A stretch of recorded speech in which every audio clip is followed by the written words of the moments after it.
Let me know when you're ready. Okay, so we are here live with John Grande of Canyon Lake Solar, plus some other things we'll go into. This is the Talent Time podcast coming out of the Podcashed studios in Canyon Lake.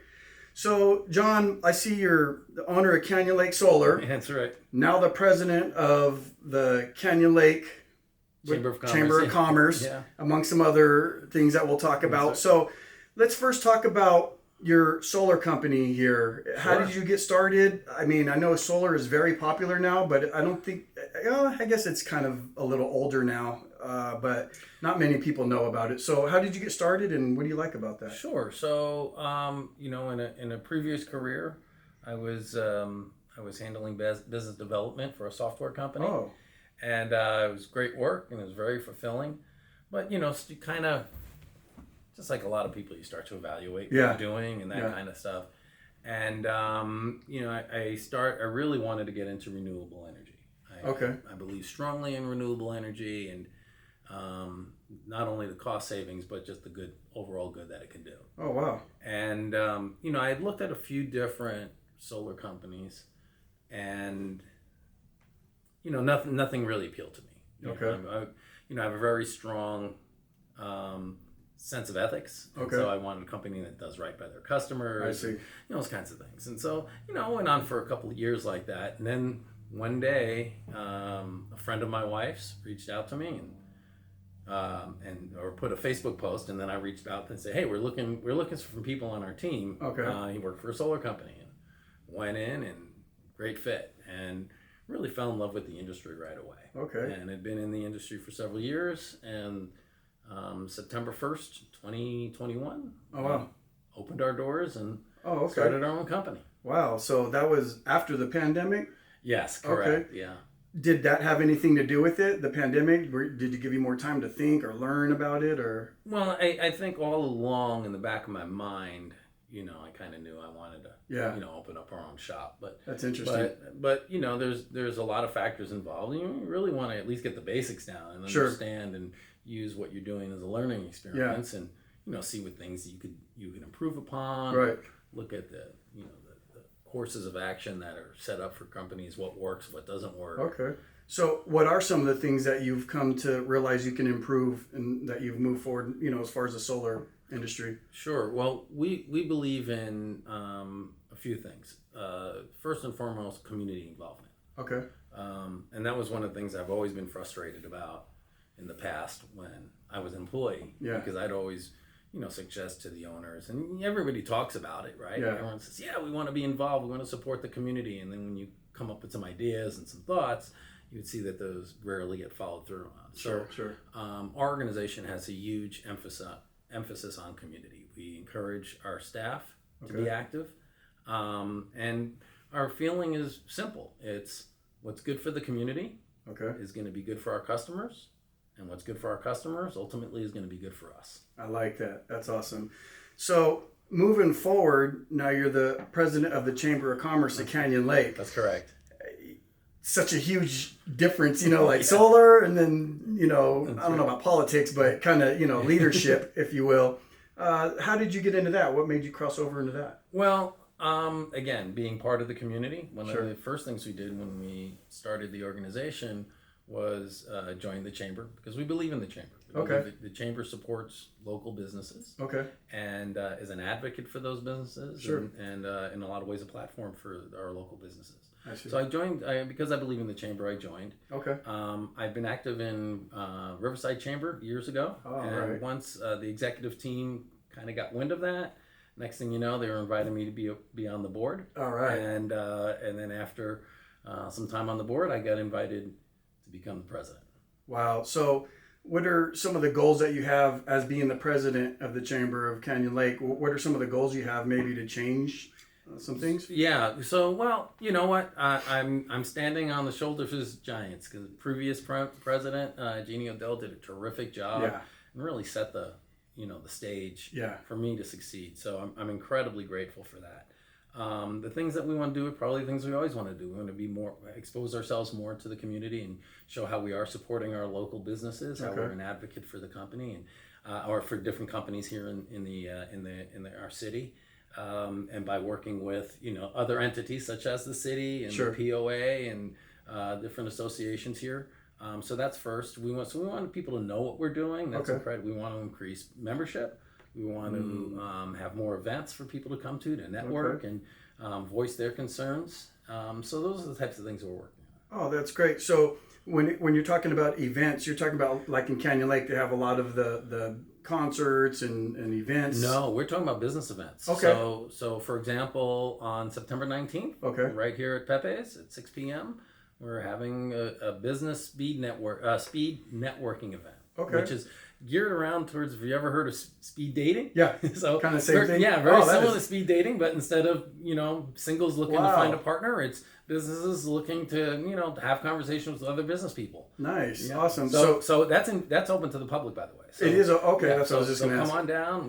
We'd love to support your business. That's at Pepe's. At Pepe's, 6 p.m. on the 19th of January. Awesome. And then prior to going online right here onto the podcast, we were talking about some other things that you were doing as well that kind of involve youth and greater community. Yeah, so I'm also a member of a local Kiwanis Club, the Kiwanis Club of Temecula Valley. Okay. And as you know, Kiwanis is a international organization, service organization. There's a lot of good service organizations out there, right? There's Women's Club, there's the Elks, there's the Lions, there's a Rotary Club. But the thing that really appealed to me about the Kiwanians and the Kiwanis Club is its focus on young people. Okay. And with an emphasis on education and leadership. So how does somebody, because I've never heard of that before, but I'm also not, in that kind of that area of politics or city or that kind of serving. How do you get involved with something like that? Well, call me. I'd be happy to take you down to a meeting as a guest. Oh, right? Cool. So, all right. Including yourself. We'd love for you to see what we do. Yeah, that sounds exciting. Yeah. And, give you an example of some of the fun things we do and very rewarding things. Yeah. This past Saturday, we had took a busload of kids up to the Pasadena area. Oh, wow. So they can volunteer and help decorate those beautiful floats you're going to be seeing. Oh, that's so cool. Today. Yeah, I've done that before. Oh, so really they get to go. And where are the kids from? Like, how do you find them? And well, we Kiwanis sponsors clubs usually associated with their high school called Key Clubs. Oh, yeah. And you've heard of Key Clubs. Yeah, yeah. So the reason why they're called Key Clubs is they're named after Kiwanis. So, so we sponsor those Key Clubs and we work as their mentors and their chaperones when they want to do different things for the community. That is great. Okay, so I see you got the solar company going, Kiwanis Club, right? Yes, you're involved with that, president of the club, the chamber here. Yeah. So what else? Like, where do you find time to do other, like, for yourself, your family? Do you keep like a daily routine? I do. I keep a very very strict schedule. Okay. And I have to because otherwise you lose track of everything you have to do. Yeah. Right. But the other thing is, fortunately, my wife is very involved in the community as well. Okay. She works for our company. All right. So we get to work together. Solar company. She works for our solar company, Canyon Lake Solar. And she's also an ambassador for the Chamber of Commerce, and she's also a member of the local on the board for the local women's club.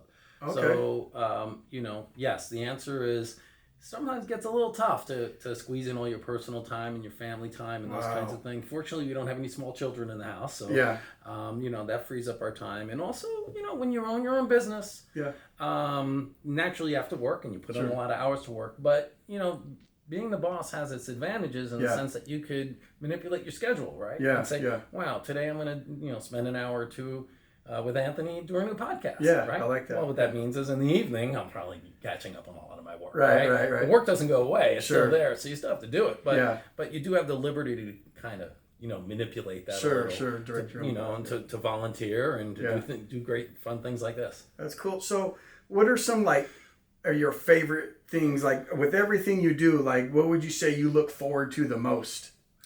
Well, spending time with family and friends is, and that's another, I would tell this to anyone, especially if someone just moves here. Yeah. Not just Canyon Lake, but anywhere, right? But here, I would say here because, we have a really strong sense of community in Canyon Lake. And I say just get involved. Yeah. We've made more friends. Yeah. And just by, going to things, going to organize events, joining the organizations that we're a part of. Callista, my wife and I, we have this running joke every time we go somewhere. Like yesterday we went to Stater Brothers. Getting out of the car, we go, so who are we going to run into today? Yeah. You've experienced that too, right? Yeah. And we get in the Stater Brothers, and lo and behold, before we even finished with the produce department, we ran into two people we know. Yeah. So, and that's a lot of fun. Yeah. Right? Yeah. And next thing you know, you get invited to different gatherings and events, and and then you really feel like you're a part of something. You're not just living there. You go out your door, you wave to your neighbors, and hopefully you know at least half their names. Yeah. And I'm sure it's pretty fulfilling being able to serve in your own community. Oh, there's no question. Yeah, absolutely. So what is something like between you and your wife? It seems like you guys are just like locked in together, and you have kind of like the same goals and whatnot. Yeah, absolutely. How did you get there? Like how, if she had a career, you had a career, and different lives and things going on. How did you come to that union? Well, we met later in life. Okay. So by the time you get to a certain age, you have a really good, clear definition of who you are, who you want to be. Sure. And once you know that, then you know what qualities and values to look for in your partner. Yeah. And we met 6 years ago this month. Okay. And that was one of the things that in later conversations, we both said, I was looking for someone that has similar views and values and norms, and you don't always verbalize those things as you're starting to get to know each other. You just get to know each other. 6 years ago this month, he said. I mean, the month you met and everything. So you guys are just a special couple. That's it. I feels like we're a special couple. I mean, you have to be. That's so awesome. That's right. That's so good. That's refreshing to hear. Thank you. So, what is some advice you would have to people in the community who are not involved in, maybe they want to or they haven't even thought of it? What are some things that would be, advantageous to them, their businesses, or even just being in this community in general and being involved? Yeah, absolutely. So I would say a lot of it has to do with your own particular family, right? So if you have small kids or teenagers at home, your focus might be a little differently than if you're, so I'm in my late 50s. I'm 57. So, you're looking to get involved in maybe a little different than what I am, right? If you're a young family, for example. But I would say, we have some great organizations here. We have a local Lions Club. We've got the Junior Women's Club. We have the Women's Club. We have the Chamber of Commerce.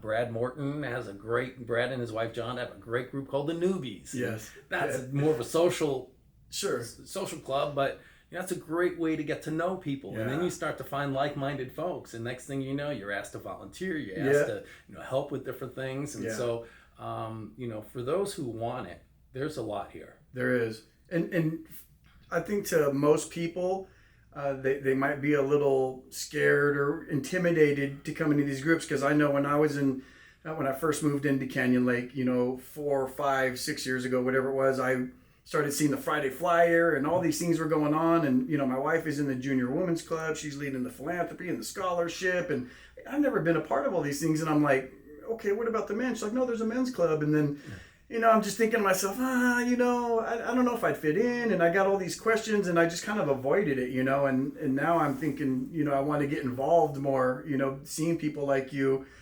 knowing that, you love the guitar and you're in a group and you're just a guy, out here having fun and doing your thing, but yet you take the time, for your community and that. So, I think it's really awesome what you're doing, and I know that we really appreciate it. Oh, you're welcome. And, if in fact, I feel a little awkward being thanked, because it's really just more rewarding for me. I bet. So, and we've all moved into a new place, right? Yeah. So most of us can say we've done that. Yeah. And there's, two ways to do that, right? You can move in, you mind your own business. Yeah. You have your own house. You have your own family. You have your friends and your friends you've known 30 years that live somewhere else. Yeah. And you have your relatives that come visit or you see them. And you can have that very micro kind of experience in your life. And listen, I'm not knocking it. I think a lot of us do that. But for those of us who go, you know what? I want to know when I see this guy walking his dog, or I see this couple, at the local, at the country club. Yeah. And it's nice to say hello and get to know them. Yes. Well, being active in the community is kind of a bigger version of that. I see. Where you really not only get to know all the people, but then you know what's going on. Yeah. You come back from certain meetings and you find out, wow, the city council can be doing this, or the POA is going to be announcing that. Sure. And then you really start to kind of find out the inner workings, because it's really, especially in these days with social media, it's so easy to go on there and criticize it. I was just thinking that right now. Yes. And you see it all the time, Yeah. right? You see someone making a complaint about a security guard at one of the Eastport gate. Yeah. Or one of those things. Something. But when I read those, it's real clear to me that people making those complaints don't always know the inner workings of things. Sure. And sometimes if you just go to a POA meeting or you go to a city council meeting, you start to get an understanding why certain specific decisions are being made. Yeah. Then it's not so easy to just start to criticize blindly about everything that's going on in our community. You start to understand why certain things happen in specific ways. Right. And in addition to that, once you start going, if you can go to a city council meeting, just sit in the back and watch. Yeah. That may inspire you to start to become active. I think so. Right? Yeah, and absolutely. become a part of that decision, those decisions. So. Yeah, and I do see that on a lot of the Canyon Lake forums. People, it's like almost always the same people complaining, and I wonder, like, what are they doing to make a difference besides complaining? And I'm grateful for this community. It's really awesome. I've probably missed the awesomeness in other communities I've lived in because I wasn't involved and I wasn't aware of that. So I think it's really cool and unique for people who do want to get out there and serve, and you're not getting paid for it, right? You're just out there in your heart making a difference, and that's a huge thing. Maybe people think you're getting paid. Maybe they think it's something like that. The only thing I get paid is just from my job, and that's awesome. and also my the rock band I play in. So occasionally we play a gig and we get paid for that. Let's talk about that. So the rock band. So you play bass. Yeah, you were saying that's right. Code 415. Code 415. That's a local band. Yeah. Okay. And, code 415 is the police code for disturbing the peace. Oh, okay. I love that. Or making a nuisance, something like that. That's so awesome. Our drummer Paul Gallagher is a retired police officer. Okay. I think he was the one who kind of explained what that meant, and we all thought that was a great idea. How long have you been doing that for? About a year and a half. We've been playing together. Oh, wow. Yeah. So my musical, and I'm going to put in quotation marks, career. As a young man, had aspirations of becoming a rock star. Sure. And into my 20s, writing songs and wow. recording them on a little. Oh, you're a writer too. Record. Well, I was. Sure. Well, I haven't written a song in many decades. And, I played guitar, I played the piano a little, wow. I was able to program drum machines and that kind of stuff. And one day I bought a bass and really took a knack to it. Like, all of a sudden it was like I found my home. I love it. And and next thing you know, within a few months, the phone's ringing. Got a gig, got a barbecue, we're playing at a country club or a bar, wow. we need someone to play. And so for a long time, you get to a certain age, you realize, all right, this isn't where my career is going to take me. I'm not at that level. Sure. But yes, I'm going to. It's great to play every weekend. Nice. And so weekend warrior kind of thing. It was a great side hustle for a long time. Okay. But after decades of that, it becomes exhausting. You're playing every Saturday night till 3 a.m. You get tired and a lot of hours on your feet and that kind of stuff. And so now it's just fun, which is great. Yeah. When I met Paul and April and Jerry, those are 3 other. Well, Jerry and I known each other decades. We played in a band together back in the '90s. Oh, wow. Yeah. And you're both here in Canyon Lake? Well, we're both here in Canyon Lake. Wow. So the story is he and I knew each other back in the '90s. We played in a band up in the Lake Arrowhead area called the Individuals, and then through social media, reconnect with old friends. And one day, he and his wife Barbie called and said, "Hey, Johnny, we're thinking about moving to Canyon Lake." Yeah. And so I gave him a tour, and they wound up moving here. And we're like, "Well, now we got to play in a band together." Wow. So we found the other two, but one of the first things I said to them was, just to kind of put it out there who I was and what I was looking for is, listen, I don't want to play till 3 a.m. anymore. Yeah. I don't want to drive real far. I don't want to play every weekend, but some weekends. And fortunately, they agreed. They were like, "Hey, we're all in the same boat, So, we play once or twice a month. And that's awesome. Yeah, and sometime we'll be here at Pisa or PZA. Okay. I think it's the 28th, maybe. So come down and 28th? Listen to some music, dance definitely. a little, have some pizza and beer. Yeah. Where are some places that you played in the last year that y'all been together? What are some places you've played? There is no place I've played that I couldn't get there in my golf cart. Right, all here in different events. Yeah, that's so cool. Yeah, we've played Pisa, we've played the Sports Stop, we've played some house parties, we've played the country club. So yeah, there's so enough here to keep us busy for the amount of time we want to keep busy. Yeah. Downstairs at the Canyon Cowboy, did they do anything like that? They used to have a stage. Because when they first opened, and they'd have country bands. Oh, okay. And then right around, I think it must have been COVID or so, they did some renovations. Okay. For whatever reason, they decided live entertainment, or live bands wasn't their thing. Yeah, and they put some tables there instead. They might have DJ. I don't know a lot about it, but unfortunately, it's not a place where we play. That place is going off from like 6 p.m. to like, I don't know what time. We hear everything up here. It's just like... Yeah, and they've really done a great job in reinventing the pretzel. Yeah. You ever had those pretzel bites or in the platter, these beautiful pretzels? Yeah. Really good food. That's so cool. Yeah. So let's go backwards a little bit. So with the Canyon Lake, and by the way, they're a Chamber of Commerce member. So oh, they are. Yeah, we'll do whatever we can to support them. I'm going to have to look into that more. I should have already, especially my wife being so involved. Okay, so Canyon Lake Solar. What are some advantages to people who don't already have solar, who will get solar? Because I know, they say you save a lot of money. This, that. The house we moved into has solar now, but. What are the advantages? Well, for most people, it's saving money. Okay. Here in our area, our utility company is Southern California Edison. Okay. But there's also SDG&E down in San Diego County and PG&E up north, and electric rates have just gotten very expensive. Crazy. Whenever I sit down with a new homeowner and with the purpose of doing a consultation, one of the first questions I ask them is why are you thinking about getting solar? Why am I here? Right? I want to hear it from them. Yeah. And I will tell you, probably 95 to 99% of them say the same thing. I need to save money. Yeah. And sometimes they articulate it differently. Sometimes sure. My electric bill seems to be getting expensive. Most of you need to save money. Yes, everyone wants to save money, especially with the electric rates as expensive as they are. In our industry, there's a term, and you could Google it. It's called the utility death spiral. Okay. And what that basically means is, probably 15, 18 years ago when you first started seeing solar panels on people's homes. Yeah. Not a lot of people were getting it. Right. Electric rates probably weren't that expensive, but some people did. Right. And that dipped into the utility company's customer base a little bit. Okay. So they had to raise their rates a little to justify the loss of customers.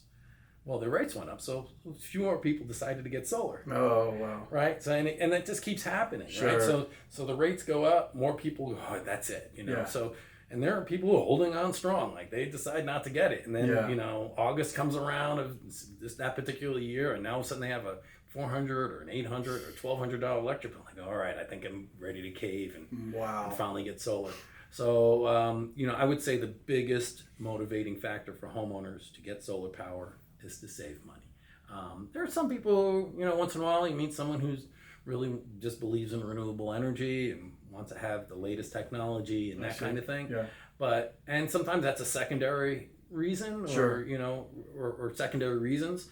But the primary motivation for most people to get solar panels on their roof is to get rid of that really expensive electric bill. So what about like those solar panels, having them installed and having to pay for all of that? Does that offset like the savings? That's a great question. So most of our customers do what we call a bill swap. Okay. And the reason why we call it a bill swap is for the most part, our goal is to eliminate what you're paying to the utility company. I see. And we're replacing that with the solar payment. Okay. That's much, much less. So you're buying your system, you're financing your system, but that monthly solar payment that you're doing to pay off that system, or sometimes it even works with a lease or a PPA as well, different types of programs. But as long as that payment is less than what you'd be paying the Edison company, then it makes a ton of sense. So what do you show them, like a timeline of when they'll start to, like once that's all paid off? Day one savings. So for example, let's just say you didn't have solar power and your average bill is $450 a month. Okay. And we're able to eliminate that $450 a month.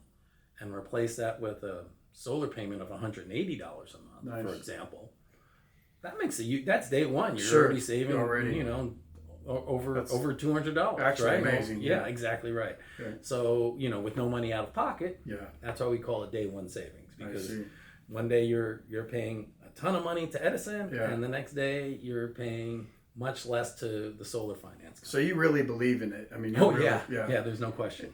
It feels good then every time you're installing these solar panels for people and solar, it probably feels good knowing, right, you're setting them in a better position financially. Yeah, absolutely. And we take it as a matter of pride, and our representatives in our company are all trained to do this.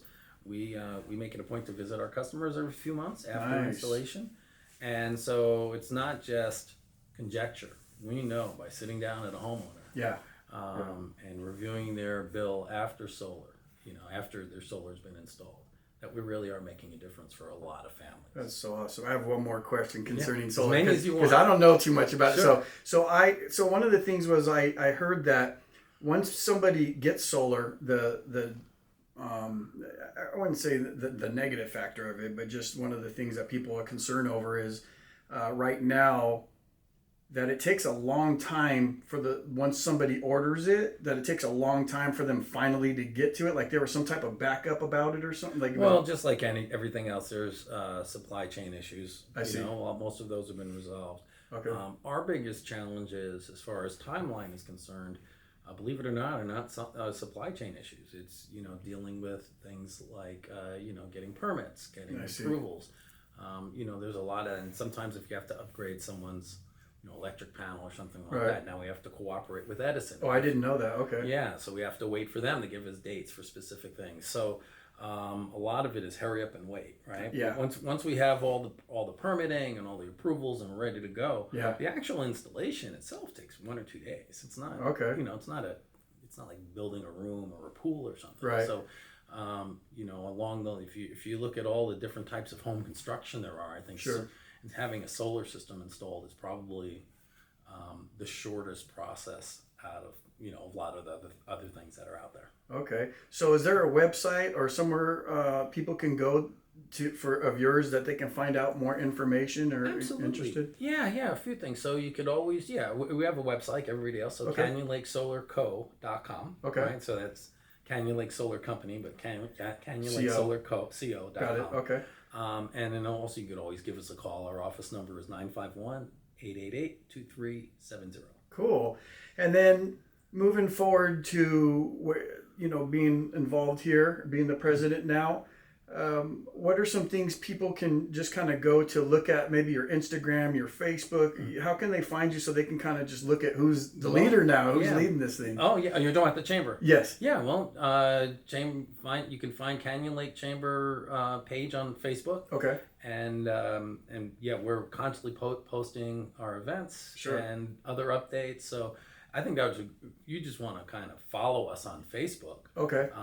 You'd get those and set us to receive those notifications when new things are posted, so they appear in your feed. Okay. That would be a great chance. Is that a public page? Yeah, okay. Anyone can go and join the page and read what's new. Absolutely. Okay, cool. That is awesome. And I guess that's pretty much it. I mean, I really just was looking at your Facebook. I was looking at people in the community.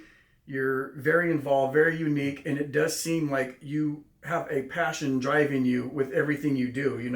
It is not unique. It's not very common, I'm saying, for people to be so passionate in everything they do, right? And it doesn't seem like you're spread thin. It seems like you're very involved with each thing that you're involved with. Sure. So I think what happens is it's the first step, right?